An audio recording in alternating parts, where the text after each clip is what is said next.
역대상 9장. 이와 같이 이스라엘의 모든 사람들이 각자 자기들의 집안 족보에 올랐고 이 사실은 이스라엘 열왕기에 기록되었다. 한편 유다 백성들은 하나님을 거역했기 때문에 포로가 되어 바벨론 땅에 사로잡혀 갔다. 그 후에 몇몇 이스라엘 사람들, 제사장들, 레위 사람들, 그리고 성전에서 일하는 사람들이 가장 먼저 자기들의 고향 땅인 예루살렘에 다시 돌아와 살게 되었다. 유다 지파, 베냐민 지파, 에브라임 지파, 그리고 므낫세 지파 가운데서 그 당시 예루살렘에 정착한 사람들은 다음과 같았다. 유다의 아들인 베레스의 자손 가운데는 우대가 살았는데 그는 암미훗의 아들이고 오므리의 손자이고 이므리의 증손자이고 바니의 현손자이다. 실로의 자손으로는 그의 맏아들 아사야가 자기 아들들과 함께 예루살렘에 정착했다. 세라의 자손으로는 여우엘과 그의 친족들이 있었다. 이렇게 예루살렘에 정착한 유다의 자손들은 모두 690명이었다. 베냐민의 자손으로는 살루가 살았는데 그는 무슬람의 아들이고 호다위야의 손자이고 하스누아의 증손이다.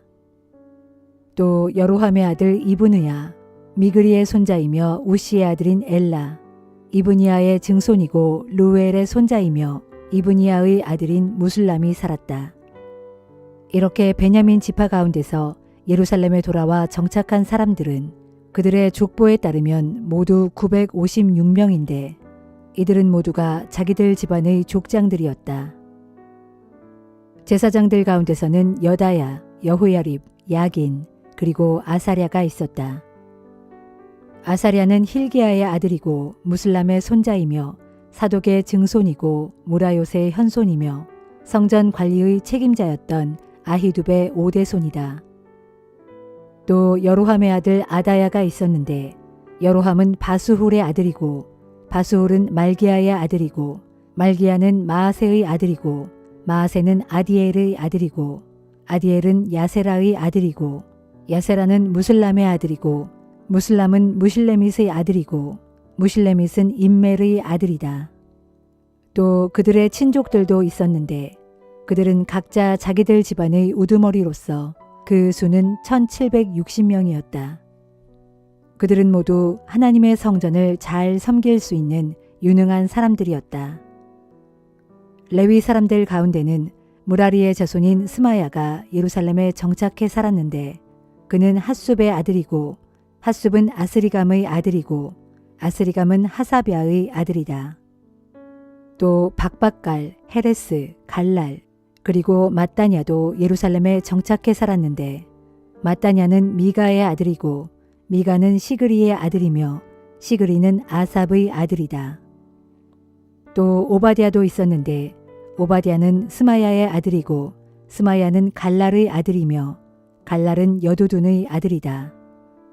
그리고 베레기야도 살았는데 베레기야는 아사의 아들이고 아사는 느도바 사람들의 마을에 살았던 엘가나의 아들이다. 성전의 문지기들로는 살룸, 악굽, 달몬, 그리고 아히만과 그의 형제들이 있었는데 그들 가운데 우두머리는 살룸이었다.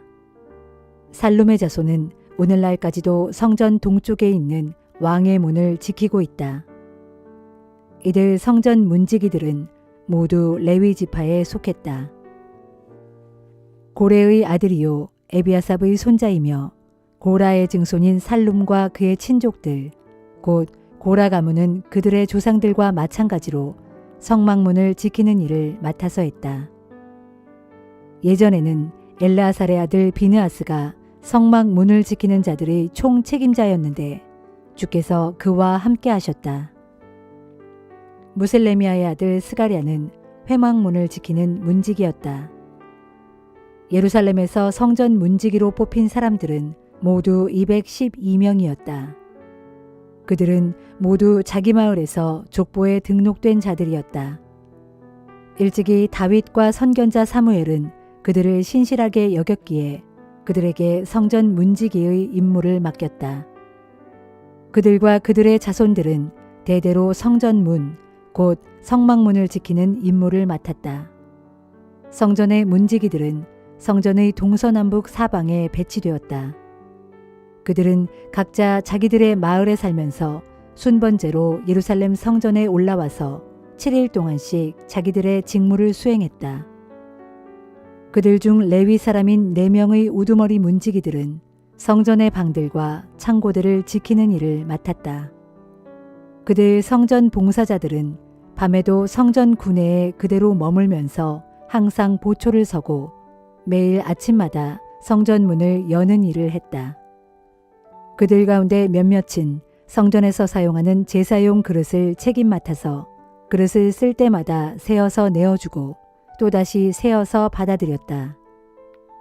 또 다른 사람들은 성전의 각종 제사 기구들과 그 밖의 여러 도구들, 그리고 고운 밀가루, 포도주, 올리브 기름, 향, 그리고 향료 등을 책임 맡아서 관리하였다.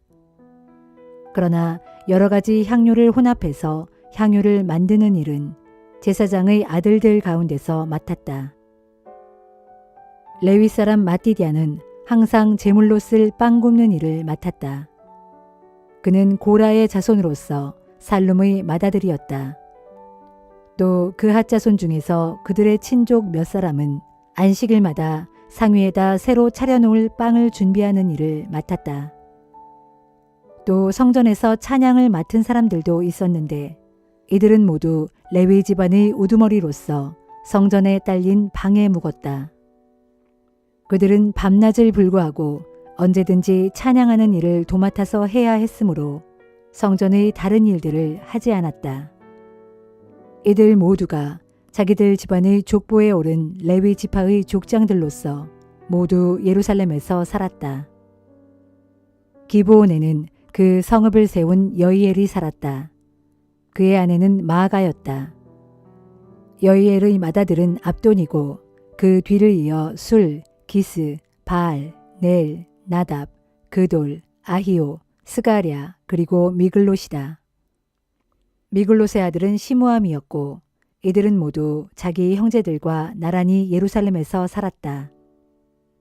넬은 기스를 낳고 기스는 사울을 낳고 사울은 요나단, 말기수와 아비나답 그리고 에스바알을 낳았다. 요나단의 아들은 무리바알이고 무리바알은 미가를 낳았다. 미가는 비돈, 멜렉, 다레아 그리고 아하스를 낳았다. 아하스는 야라를 낳고 야라는 알레멧, 아스마웻 그리고 시므리를 낳고 시므리는 모사를 낳았다. 모사는 비느아를 낳고 비느아는 르바야를 낳고 르바야는 엘르아사를 낳고 엘르아사는 아셀을 낳았다. 아셀은 6 아들을 두었는데 그들의 이름은 아스리감, 보그루, 이스마엘, 스아랴, 오바댜 그리고 하난이다.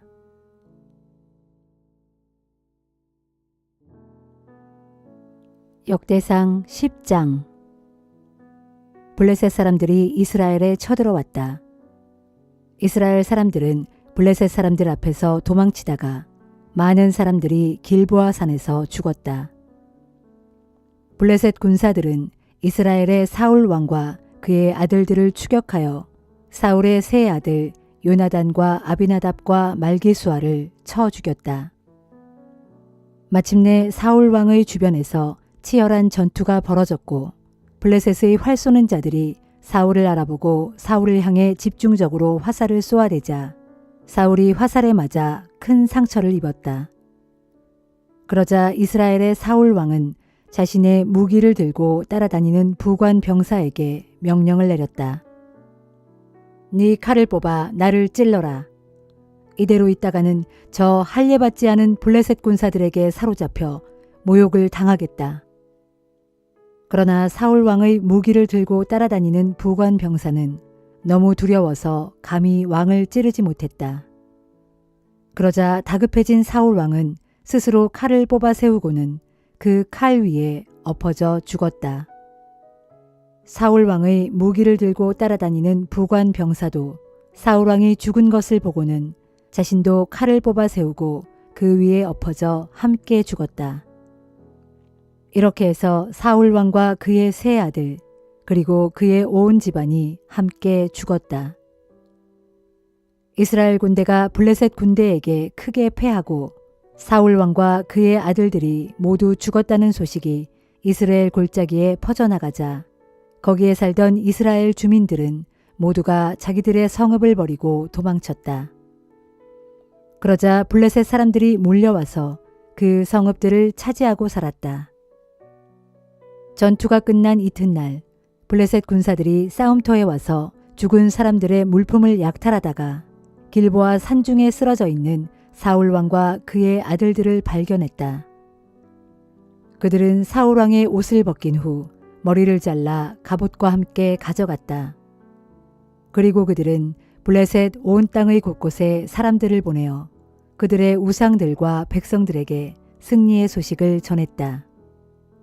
그런 다음에 그들은 사울의 갑옷을 자기들의 신전에 가져다 두고 사울의 머리는 다곤 신전의 벽에다 못 박아 매달아 놓았다. 그때 길르앗 야베스의 주민들은 블레셋 사람들이 사울에게 행한 모든 일들을 전해 들었다. 그러자 길르앗 야베스의 용사들이 모두 떨치고 일어나 사울과 그의 세 아들의 시신을 거두어 야베스로 돌아왔다. 그들은 마을 앞 상수리나무 아래에다 그들의 뼈를 묻고 7일 동안 금식하며 슬퍼했다.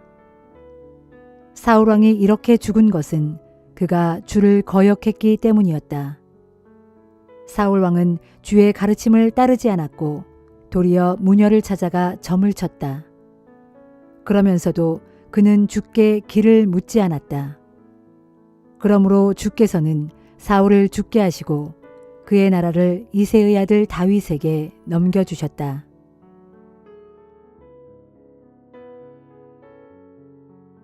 히브리서 12장. 그러므로 형제들이여, 이렇게 구름대처럼 수많은 증인들이 우리를 둘러싸고 있으므로 오늘날 우리도 온갖 무거운 짐들과 쉽사리 얽혀들게 하는 모든 죄악을 다 떨쳐버리고 믿음으로 우리 앞에 놓인 목표를 향해 끝까지 참고 견디며 달려갑시다. 우리는 오직 믿음의 창시자시요 완성자이신 예수만을 바라봅시다. 그분은 자기 앞에 놓여있는 영광스러운 기쁨을 위해 모든 부끄러움을 조금도 개의치 않으시고 십자가의 고통을 견뎌내셔서 마침내 하나님의 보좌 오른편에 앉으셨습니다. 그러므로 여러분은 죄인들의 숱한 배척과 모진 학대를 견뎌내신 예수 그리스도를 항상 생각하면서 믿음의 경주를 달릴 때 낙심하여 지치는 일이 없도록 하십시오. 여러분은 지금 죄의 유혹에 맞서 싸우고 있지만 아직 피를 흘릴 정도로 심한 싸움을 치른 적은 없습니다. 또한 여러분은 하나님께서 여러분을 자녀로 대하시면서 하신 격려의 말씀을 잊어버렸습니다. 말씀하시기를 내 아들아 주의 징계를 가볍게 여기지 말고 주께서 너를 책망하시더라도 결코 낙심하지 말라. 주께서는 자기가 사랑하시는 사람들마다 징계하시고 자기 자녀로 받아들이신 사람들마다 채찍질 하시기 때문이다 라고 하시지 않았습니까? 그러므로 힘든 일이 있어도 그 고난을 우리를 연단시키는 주의 징계로 받아들이고 참으며 견뎌냅시다. 하나님께서는 여러분을 자녀들로 대하고 계십니다. 부모라면 응당 징계를 통해 자녀들을 연단시키는 법입니다. 이와 같이 자녀라면 누구나 징계를 받습니다. 그런데도 만일 여러분이 주께 그런 징계를 받지 않는다면 여러분은 그분의 진짜 자녀가 아니라 단지 사생아일 뿐입니다. 우리는 육신의 부모가 우리를 징계하여도 그분들을 존중하고 공경합니다. 그렇다면 하물며 우리 영혼의 아버지께는 더욱더 복종하며 살아야 하지 않겠습니까? 또 육신의 아버지는 자신이 좋다고 생각하는 방식에 따라 잠시 동안 우리를 연단시키지만 하나님께서는 우리의 유익을 위해 우리를 연단시켜 마침내 그분의 거룩함에 동참하게 하십니다. 무릇 징계를 통해 연단을 받을 당시에는 누구든지 즐겁지 아니하고 괴롭다고 생각합니다. 그러나 그런 과정을 통해 연단을 받은 사람들은 삶 속에서 의와 평강의 열매를 맺게 됩니다. 그러므로 여러분은 지쳐 늘어진 손과 연약하여 떨리는 무릎을 강하게 일으켜 세우고 여러분의 두 발로 똑바른 길을 힘차게 걸으십시오. 그러면 비록 절름거리는 다리를 가진 사람일지라도 넘어지지 않고 오히려 낫게 될 것입니다. 모든 사람들과 더불어 평화롭게 살도록 힘쓰고 거룩한 생활을 열심히 추구해 나가십시오. 누구든지 거룩해지지 않고서는 아무도 주님을 뵐 수 없기 때문입니다.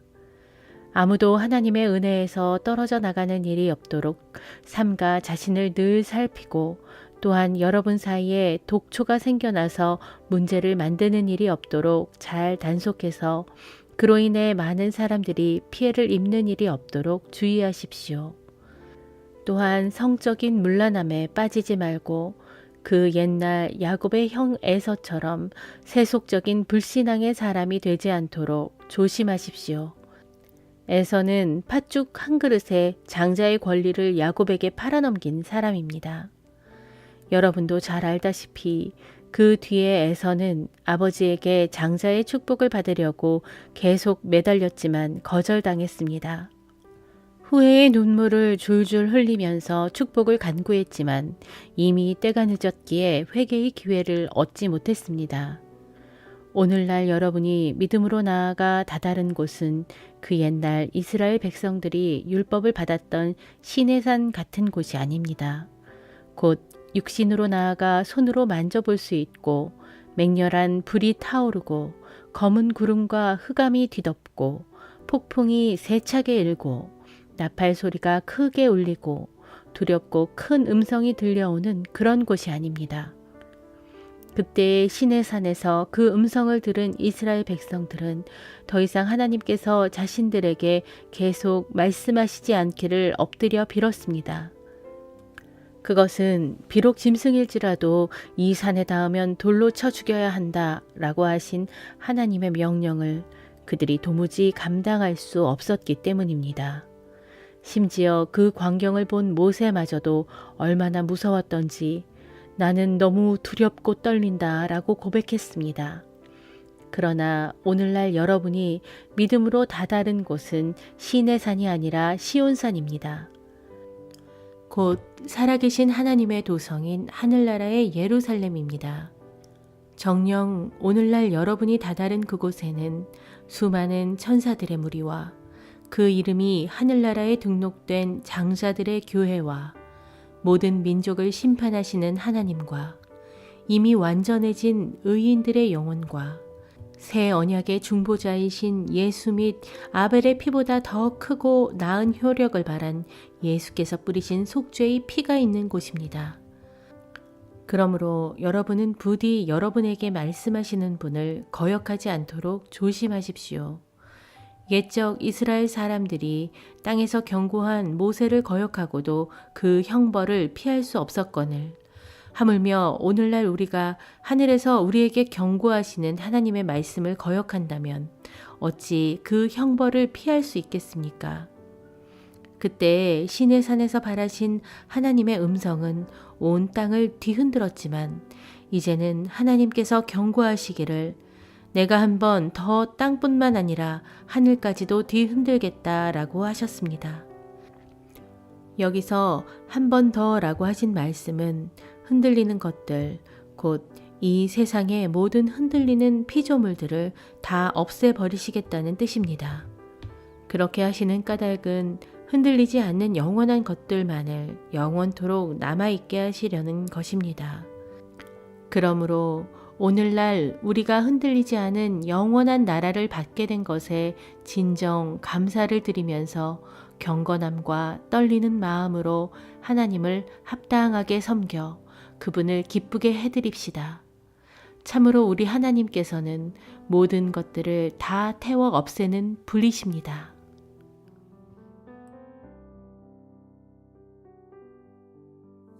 아모스 6장. 시온성 안에서 안일하게 살고 있는 자들과 사마리아 요새 안에서 아무 걱정 없이 태평하게 살고 있는 자들, 곧 세상의 모든 민족들 가운데서 뛰어나고 유명함으로 뭇 백성들이 따르고 있는 너희 이스라엘의 지도자들아, 너희에게 재앙이 닥칠 것이다. 너희가 얼마나 좋은 땅에 살고 있는지 너희는 갈레로 건너가서 그 성읍을 한번 살펴보고 거기에서 또 큰 성읍 하맛으로 올라가서 그곳도 살펴보아라. 그리고 블레셋 족속의 성읍 가드로 내려가서 그곳도 살펴보아라. 그런 성읍들이 너희 나라보다 더 나으냐? 그들의 땅이 너희의 땅보다 더 넓으냐?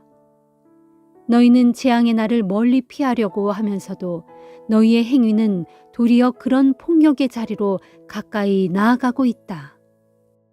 보라, 너희는 상하 침대에 누워 편히 자고 안락한 의자에 앉아 게으르게 기지개를 켜며 양떼 가운데서 어린 양을 잡고 외양간에서 송아지를 골라 최상의 고기를 요리해 먹는다.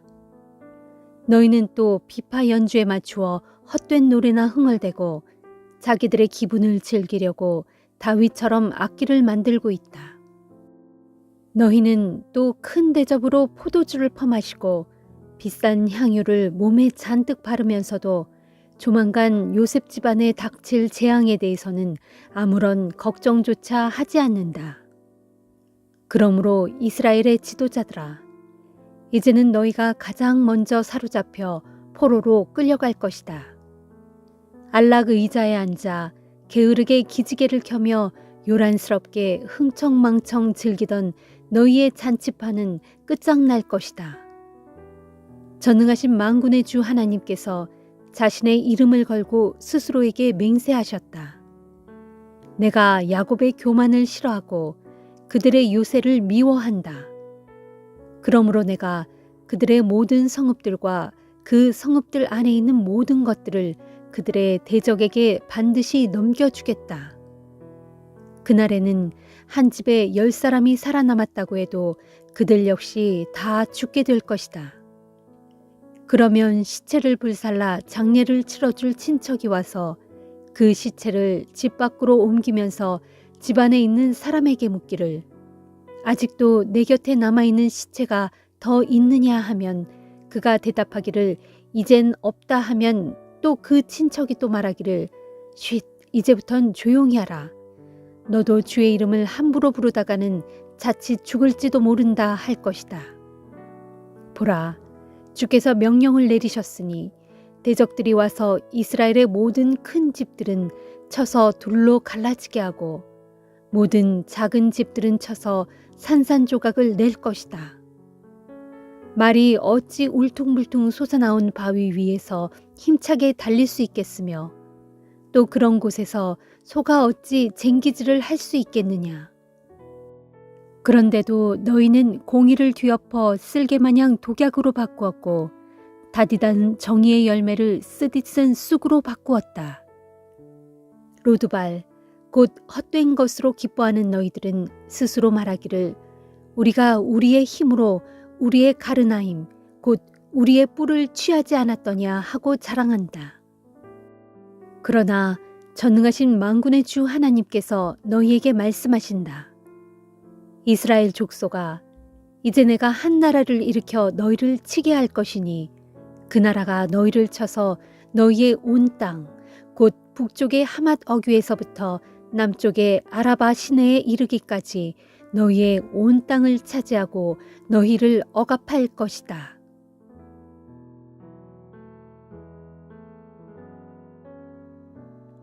누가복음 1장. 며칠 후 마리아는 일어나 유대의 한 산간 마을로 서둘러 갔다. 그녀는 사가랴의 집으로 들어가서 엘리사벳에게 인사했다. 마리아의 문안 인사를 받을 때 엘리사벳의 뱃속에서는 아기가 뛰놀았다. 그때 엘리사벳이 성령으로 충만해져서 마리아에게 큰 소리로 말했다. 마리아야, 너는 여인들 가운데서 큰 복을 받았구나. 내 태중에 있는 아기도 복을 받았구나. 내 주의 어머니께서 나를 찾아주시다니 이 얼마나 영광스러운 일인가. 네가 인사하는 소리를 듣자마자 내 태중의 아기가 기뻐서 뛰놀았다. 주께서 하신 말씀이 다 이루어지리라는 것을 믿는 여인은 참으로 복되도다. 그러자 마리아가 이렇게 찬양하였다. 내 영혼이 주님을 찬양하며 내 주 하나님을 내가 진실로 기뻐함은 주께서 비천한 이 몸을 돌보셨음이라. 이제부터는 모든 세대가 나를 축복받은 자라 하리니 전능하시고 거룩하신 그분께서 내게 큰 일을 행하셨음이라. 그분의 자비가 그분을 경외하는 모든 자들에게 대대로 있으리로다. 그분은 강하신 팔로 능력을 베푸시고 교만한 자들을 산산이 흩으셨도다. 그분은 왕들을 그들의 보좌에서 끌어내리시고 비천한 자들을 높이 올리셨도다. 그분은 굶주린 자들을 기름진 것으로 배불리 먹여주시고 부요한 자를 빈손으로 돌려보내셨도다. 그분께서 자기 종 이스라엘을 도우셔서 자비를 베푸시겠다는 약속을 잊지 않으셨도다. 우리 조상 아브라함과 그의 후손에게 약속하신 대로 그분의 자비는 그분의 백성들 위에 영원토록 있으리라. 마리아는 석 달쯤 엘리사벳과 함께 지낸 뒤 나사렛의 자기 집으로 돌아갔다.